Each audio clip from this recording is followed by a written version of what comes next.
په همدې توګه د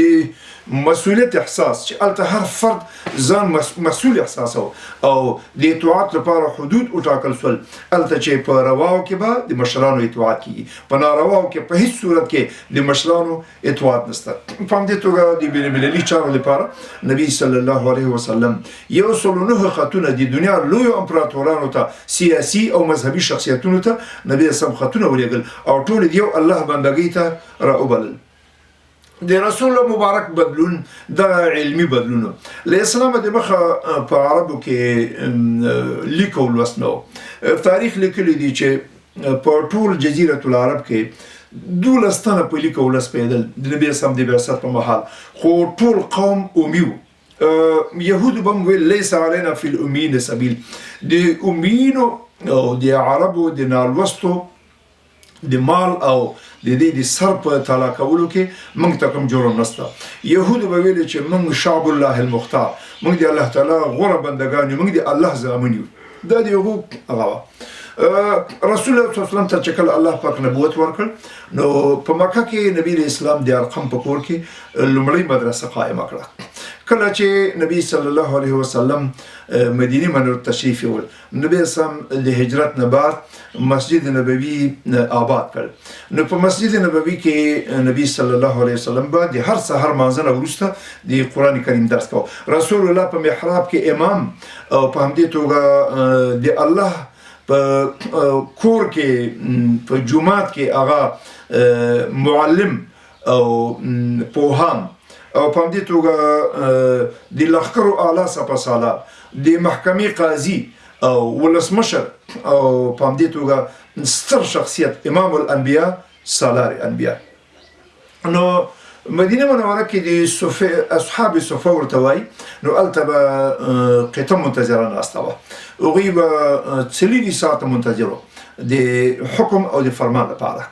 ځینې وختونه کې به وی جهاد تطلل او ځینې به نبی اسلام د دعوت لپاره استخدامول تر څو د الله کلمه او د الله دین جزیره العرب کې ولسونو ته وخی په دې توګه نبی صلی الله علیه وسلم د خزینه او د تعلیم لپاره نبی اسلام هم بیل بندوبست کړو د خزینه یو ټیم رسول الله ویل چې لتان نارینه استفاده کوي او هغه ته دین خي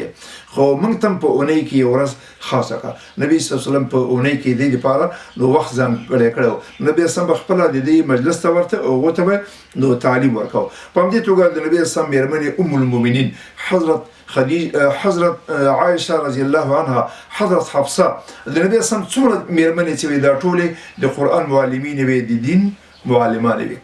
په دې توګه په دغه وخت کې چې کوم تمرکز کېده په زده کړه باندې نو په کوم علوم باندې چې تمرکز کېده هغه د الله پیغام قران عظیم شان په دې توګه د الله د پیغام تجوید چې قران سره څنګه نو خول ولي او آداب سره رعایت سره په دې توګه د علم طب او د علم حساب د فقه درسونه نو هم ورکول کېدل نبی صلی الله علیه وسلم له رهبانیت سره هم بشپړه مقابله کړې ده نو دا د رهبانیت په خلاف یو بهترین اوختونو د اسلام رهبانیت دي ته وایي چې یو تن ګوخسي په عبادت خانه کې کیږي او له دنیوي چارو نه ځان ګوخه قرآن مجید کې الله پاک فرمایي ورهبانیت ابتدعوها نو رهبانیت چې د عیسوي ملنګانو خپل ځان نه جوړ کړ ما كتبنا عليهم په دې باندې دا تکلیفونه کړهونه مانو غالي دی راهب په باب راغلي دي چې د شل کال او بو کې لاس نو کړي دی بل مور نه تختې دی غارونه تبته او التبه وګړي ته ګرځي او لچن به ګرځي نو دا رهبانیت او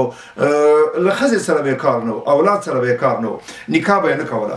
نو دا رهبانیت اسلام له رهبانیت سره نو مبارزه وکړه په دې توګه اسلام له ماده پالنې سره هم مبارزه کړې ده د اسلام پالیسی متوازنه پالیسی ده هم دنیا هم آخرت هم روح او هم ماده د غربي تمدن اوسنۍ لوی هغه هم دا نقصان هم دا چې د روحانیت ته مخ شا کړی ده. په دې توګه دی ټول هلې ځلې په دنیا کې د آخرت هیر کړی دی، الله هیر کړی دی، د ژوند مقصد هیر کړی. نو مؤمن مسلمان به هم دنیا کې هم په آخرت کې. نو دا یو ستر بدلون. په دې توګه د وحشیانه جګړو د سمون بدلون نو هم د اسلام د ځان د مرنه مخکې التبه خلکو په کورونو باندې به حمله ویوړي، او د حمله په نتیجه کې هیڅ انسان امن نه و، نه خزینه امن و، نه ماشوم امن و، نه عبادت خانه امن و. خو اسلام د جګړې لپاره یو بهترین سمون راوسته. کله چې د اسلام لښکرې به نبی صاحب لېږلې او ورته ویل به چې اغزو بسم الله، د الله په نامه باندې تاسې غذا کوئ، خو لا تقتلوا شیخا فالیا، بوډا به نه وژنئ، ولا امرأه، ماشوم به نه وژنئ، ولا طفلا صغیرا، او ماشوم به نه وژنئ. کوم سړی چې په عبادت خانه کې ناست ده د رمسال کې د دې وژل هم نشته، او په همدې توګه د آبادۍ ړنګول هم نشته چې بلډینګونه تاسې ړنګ کوي، او په همدې توګه د ونو غوڅول نو هم جایز نه دي. نو دا سراسر یو ستر بدلون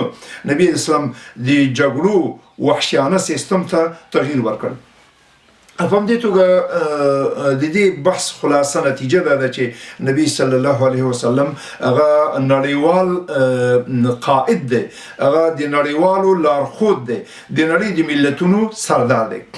د نړۍ د ملتونو د سردارۍ لپاره یو څه معیارونه دي. اول معیار دا ده چې هغه به د کوم خاص قوم ګټې په نظر کې نه ساتي، بلکې هغه به د بشریت ناجي، هغه به د بشریت عامه خیرخواهي غواړي. لمدغه وجه نه کله چې سوره اعراف نازل سه الله پاک فرمایل قل یا ایها الناس انی رسول الله الیکم جميعا، ای د نړۍ ملتونو واوري چې زه تاسو ټولو ته د الله له لوري استاد یم.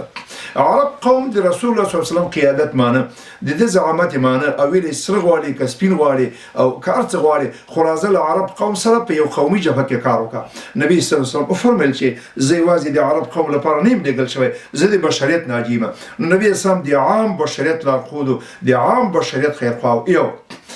دویم د نړیوال لارښود لپاره بل صفت دا ده چې دغه لارښوونې نړیوالي. نو قرآن هم نړیوال پیغام دی. تبارک الذي نزل الفرقان على عبده ليكون للعالمين نذيرا. مبارک د هغه ذات چې هغه فرقان قرآن مجید نازل کړ په خپل پیغمبر باندې د دې لپاره چې د ملتونو لپاره ویرونکی شي. نو قرآن نړیوال پیغام الهي کلام دی.